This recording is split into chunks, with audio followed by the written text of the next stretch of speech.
जाता है कि चुनौतियाँ सफलता की कुंजी है और इसी कुंजी में कुछ शेरशाह के जीवन के कुछ काला पहलू भी हैं, उस पहलू को हम इस वीडियो में डिस्कस करेंगे।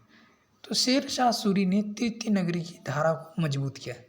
तृतीय नगरी की धारा को मजबूत किया, ऑर्गेनाइजेशंस को मजबूत किया और सड़कों का निर्माण कराया, जिसके वजह से इन्हें राह आज़म कहा गया, शाह राह आज़म, सड़क आज़म कहा गया, बादशाही सड़क कहा गया, द लॉन्ग वॉक कहा गया, जीटी रोड यानी ग्रैंड ट्रंक रोड, जिसको हम NH1 कहते हैं,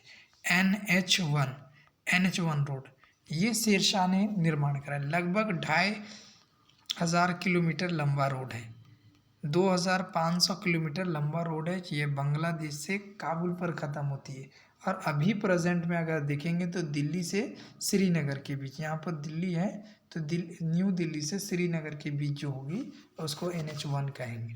ठीक है, तो ये रोड का निर्माण करा। अब शेरशाह का प्लानिंग है गुजरात पर कब्जा का। शेरशाह का प्लानिंग है गुजरात पर कब्जा करने का। तो गुजरात पर कब्जा कैसे होगा? तो गुजरात पर कब्जा करने के लिए इसे राजस्थान होकर जाना पड़ेगा गुजरात। तो अब राजस्थान के राजा हैं, क्योंकि राजस्थान 52 शेरों की भूमि, यहाँ के लोगों को 52 शेर यानी 52 शेर के बराबर खाते हैं। अब यहाँ का गाना क्या है कि हम ठाकुर सुपरस्टार, सैर करा दे जमाने छोरी से, जमाने की सैर करा दे छोरी से, बन जा तू बहू राजपुताने की। ठीक है, तो ये यहाँ का गाना है, 52 शेर की भूमि।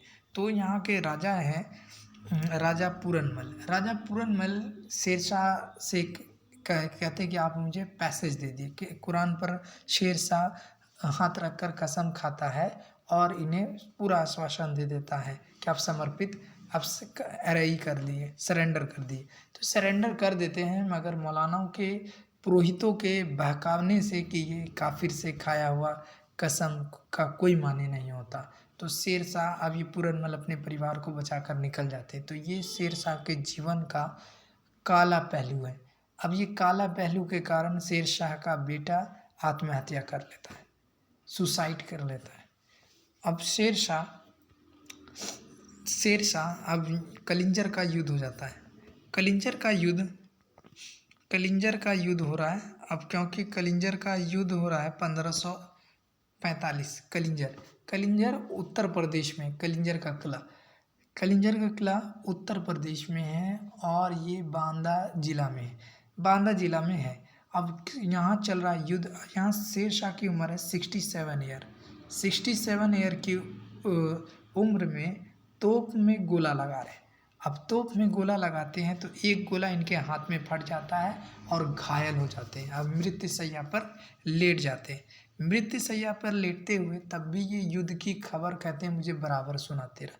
युद्ध की खबर जैसे ही इन्हें युद्ध की खबर मिलती है कि युद्ध इन्होंने जीत लिया, तो अल्लाह का शुक्र करते हैं और फिर ये मर जाता है ये आदमी।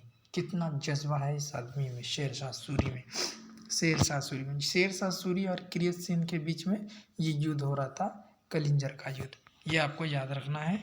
और फिर शेरशाह सूरी के बाद जो सूरी वंश का दूसरे गद्दी संभालता है वो 1507 से 22 नवंबर 1554 तक इस्लाम शाह सूरी ने विधायी राजा इन्हें कहते हैं। विधायी राजा कॉडिफिकेशन इन्होंने कराया, मगर गुप्त रूप के शिकार हो गए और फिर इनका भी मृत्यु हो जाती है।